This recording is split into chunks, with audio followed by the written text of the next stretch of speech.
Alright, so my name is Thomas Montoya, and I'm going to be reciting a poem. I'm sure you've all heard this before once or twice in your life. It's called The Cremation of Sam McGee by Robert W. Service.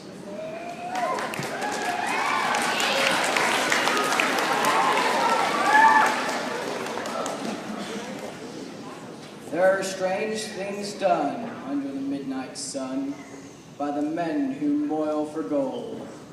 The Arctic trails have their secret tales that would make your blood run cold.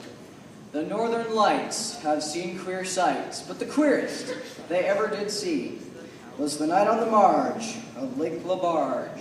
I cremated Sam McGee. Now, Sam McGee was from Tennessee, where the cotton blooms and blows, and why he left his home in the South to roam round the pole, God only knows.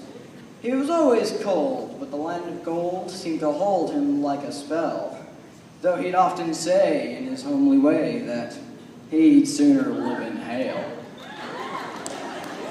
On a Christmas day, we were mushing our way over the Dawson Trail. Talk of your cold to the Parker's cold. It stabbed like a driven nail. At fries we closed our lashes froze till sometimes we couldn't see. It wasn't much fun, but the only one to whimper was Sam McGee.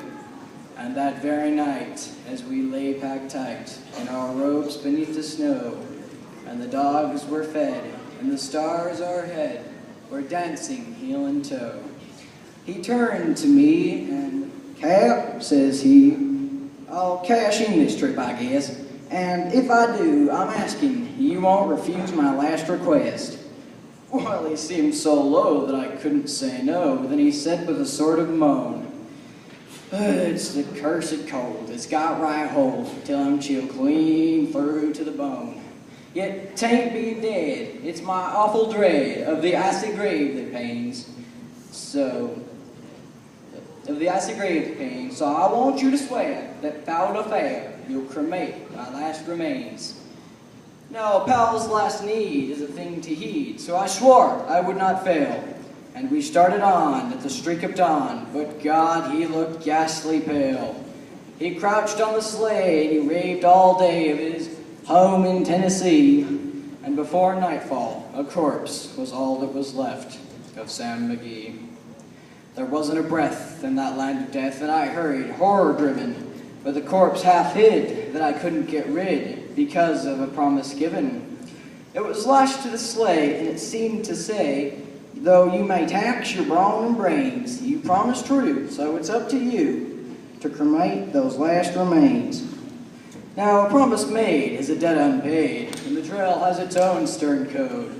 And in the days to come, though my lips were dumb, in my heart how I cursed that load. In the long, long nights by the lone firelight, while the huskies round in a ring called out their woes to the homeless snows, oh God, how I loathed that thing. And every day the quiet clay seemed to heavy and heavier grow, and on I went, till the dogs were spent and the grub was getting low. The trail was bad and I felt half mad, but I swore I would not give in. I'd often sing to the hateful thing, and it hearkened with a grin. Till I came to the marge of Lake LaBarge, and a derelict there lay. It was jammed in the ice, but I saw in a trice it was called the Alice May. I looked at it, and I thought of it, and I looked at my frozen chum. "Then here," said I, with a sudden cry, "is my crematorium." Some planks I tore from the cabin floor, I lit the boiler fire. Some coal I found that was laying around, I heaped the fuel on higher. The flames just soared, the furnace roared, such a blaze you seldom see. Then I burrowed a hole in the glowing coal, and I stuffed in Sam McGee. Then I made a hike, for I didn't like to hear him sizzle so, and the heavens scowled, and the huskies howled, and the wind began to blow. It was icy cold, but the hot sweat rolled down my cheeks, and I know not why. And the greasy smoke in an inky cloak went streaking down the sky.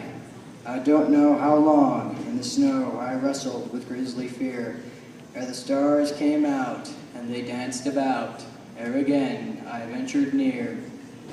I was sick with dread, but I bravely said, "Oh, just take a peep inside. I guess he's cooked, and it's time I looked." And the door I opened wide, and there sat Sam, looking cool and calm in the middle of the furnace roar.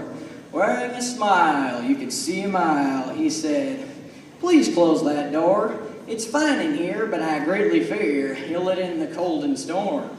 Since I left Plum Tree down in Tennessee, it's the first time I've been warm. There are strange things done under the midnight sun by the men who moil for gold. The Arctic trails have their secret tales that would make your blood run cold. The Northern Lights have seen queer sights, but the queerest they ever did see was the night on the marge of Lake LaBarge I cremated Sam McGee."